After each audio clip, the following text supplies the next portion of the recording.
Hi everyone, I hope you are all doing well. So today is going to be a number of random chores that I have to finish tonight, and I am gardening in the evening because it's just so nice outside, and during the day it's just super hot.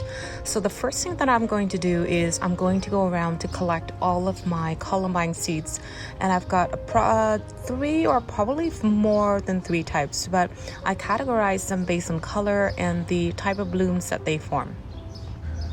So the first type of columbine that I have is the Barlow, and I have two types, the blue and the pink, and it's just a really gorgeous double columbine blooms. And the next one that I have, it is the alpine type of columbine, and which is also a blue color. And the third type that I have is called the Ecologia, and that is the one that I have in various different colors. I have some in lavender, red, pink, and shades of every other color in between. And I think I'm just going to have them all mixed up because I don't quite remember which one was where. So in terms of the columbine seeds, the way that I know that they are ready to be picked is that the seed heads start to look a sort of dry and paper, crumbly kind of feel texture to it. And then if I look close enough on the top of the seed heads, I can kind of see that they start to open, and I can see these little glossy black seeds in the seed heads. So all I do is I cut the seed heads off like this. Once I have all the seeds collected, I either save them in a container like so until they're completely dry. And I've had a chance to kind of leave them out in the sun because I can kind of see that not all the seed heads are actually ready. Some of them are still a little bit of it's got a little bit of stickiness to it, and you can kind of see that they're not actually open yet. So I'm actually going to leave them out in the sun for a day or two until everything's completely sort of paper dry like this, and I can kind of see that the seed heads have opened like this, and I can collect the seed. So until then, I'm going to put it in a container. So when it's sunny out, like I said, I'm going to leave it out in the open and then collect the seeds. Or I can just kind of leave everything out in a piece of paper like so until everything is completely dry, and then I will remove the seeds and then store them in a dry location for next time when I need to sow them. And the columbines actually are very short-lived. They usually live for me about 2 years or 3 at the most.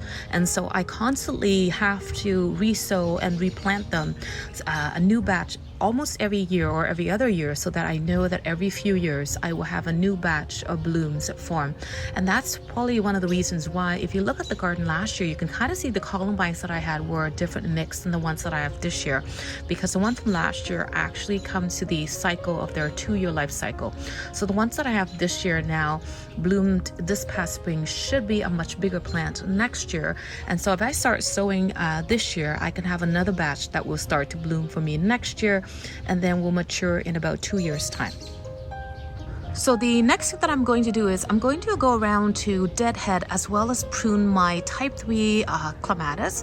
And I don't know if you noticed, but I've got some of them recently planted.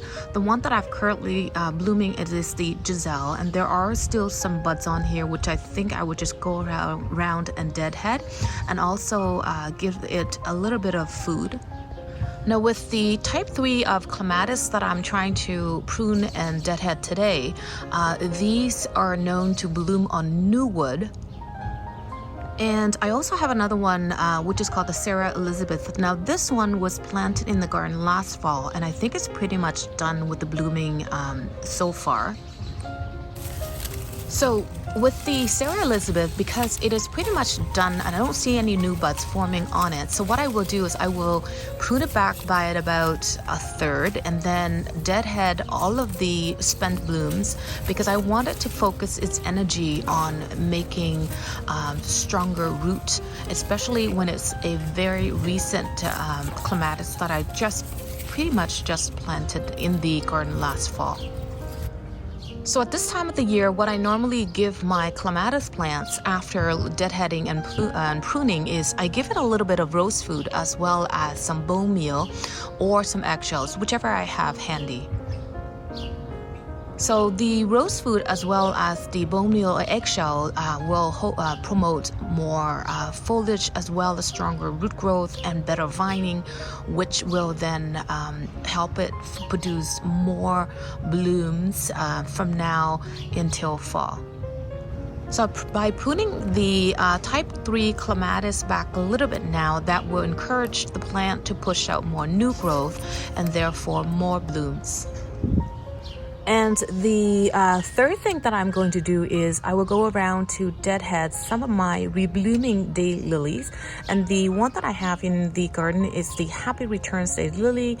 And I'm going to show you how I normally do it to encourage it to rebloom better for the next flush. So what I'm looking at now here is one bush of the daylily that I've got pretty much not sort of deadheaded yet. And I left it here just to kind of show you what it looks like if you don't remove and deadhead the blooms as they fade on a daily basis. So as you look closely, you can see that there are some spent bloom that looks like this. So normally on a daily basis, what I do is I go around and I just kind of remove the dead blooms like this, and I kind of throw it back into the garden and let it just work on decomposing and returning nutrients back into the garden. And what we're looking at here is actually the seed head of the lily if I don't go around to deadhead them on a daily basis. So you can kind of see that if I don't remove the spent blooms, what will happen is the petals will dry off and fall off. And what you will be left with is this structure here, which is sort of like a seed head of the lily. Now these are really not true seed heads because I have tried to grow them from seed, and these have never germinate for me. So I don't think these are actually true seed heads. So this is the reason why I go around and remove all of the spent blooms, because what I want you to do is I want to remove the spent bloom completely like this so that the entire structure is actually removed. That way the plant will spend all of its energy on pushing out new growth and conserving it for the formation of new stems and new blooms in the next flush.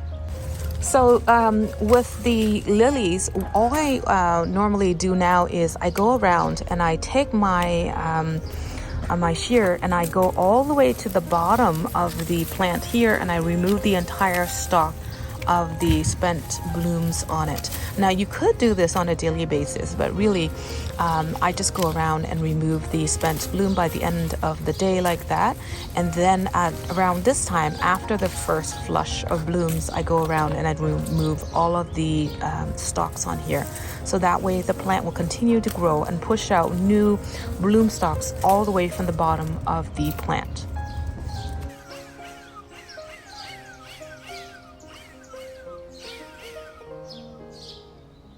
So here is the garden looking like right now. It is late in the evening, the sun is actually setting, and everything is just looking gorgeous. I love to spend time in the garden around this time. So just in case you're wondering, I thought I mentioned that I will do a little bit of watering, especially the clematis that I just give the food to, but I will not be doing a lot of watering because we are expecting quite a bit of rain tonight and all day tomorrow. So anyhow, I think that concludes today's video. I want to say thank you so much for spending time with me in the garden today. I hope to see you all next time. Take care, everyone. Bye bye for now.